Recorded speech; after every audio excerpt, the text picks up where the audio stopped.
நீங்க இதுவரைக்கும் சாப்பிட்டதிலேயே வியர்டான விஷயம்னா என்ன சொல்லுவீங்க? சில பேர் ஸ்லேட் பென்சில் சொல்லலாம். சில பேர் பூச்சி புழுன்னு சொல்லலாம். சில பேர் அவங்க ஹாஸ்டல் ஃபுட்டுன்னு கூட சொல்லலாம். பட் மைக்கேல் லோட்டியோன்னு ஒருத்தன் ஒரு ஏரோப்ளேன சாப்பிட்டுருக்காரா ஃபிரெண்ட்ஸ். ஏரோப்ளேன்.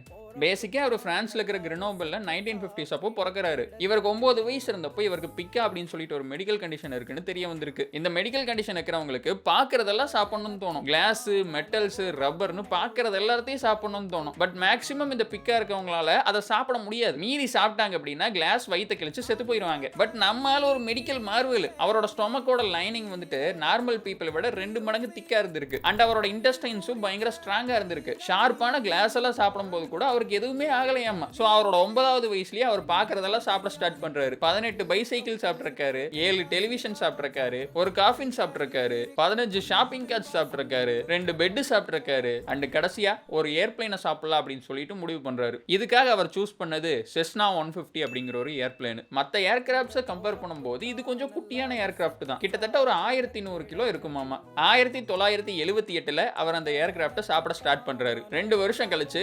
1980ல அதை சாப்பிட்டு முடிக்கிறாரு. அவர் என்ன பண்ணுவாராமா, அந்த ஏர்கிராப்ட்ஸோட பார்ட் எல்லாம் குட்டி குட்டியா எடுத்து அதை மினரல் ஆயில்ல முக்கி சாப்பிடுவாராமா. டைஜஷனுக்கு ஈஸியா இருக்கறக்காக. டெய்லி வந்துட்டு 900 கிராம்ஸ் ஆஃப் மெட்டல் சாப்பிட்டிருக்காரு. டாக்டர்ஸ் எல்லாம் இவரை செக் பண்ணி பார்த்துட்டு இவருக்கு இந்த மாதிரி மெட்டல் சாப்பிடுறதுனால எந்த பிரச்சனையுமே இல்ல அப்படிங்கிற மாதிரி சொல்லியிருக்காங்க. பட் வாழைப்பழம், முட்டையெல்லாம் சாப்பிட்டா அவருக்கு வந்துட்டு ஒழுங்கா டைஜஸ்ட் ஆகாதாமா. என்ன மனுஷன் பாருங்க, எல்லாத்தையும் சாப்பிட்டா டைஜஸ்ட் ஆகுது, வாழைப்பழம் டைஜஸ்ட் ஆகாதாமா. இவர் தான் வந்துட்டு வித்தியாசமா சாப்பிடக்கூடிய ஒரு ஆள் அப்படின்னு சொல்லிட்டு இவருக்கு கின்னஸ் ரெக்கார்டு கொடுத்திருக்காங்க. அந்த ரெக்கார்டையும் எடுத்து சாப்பிட்டிருக்காரு இவர்.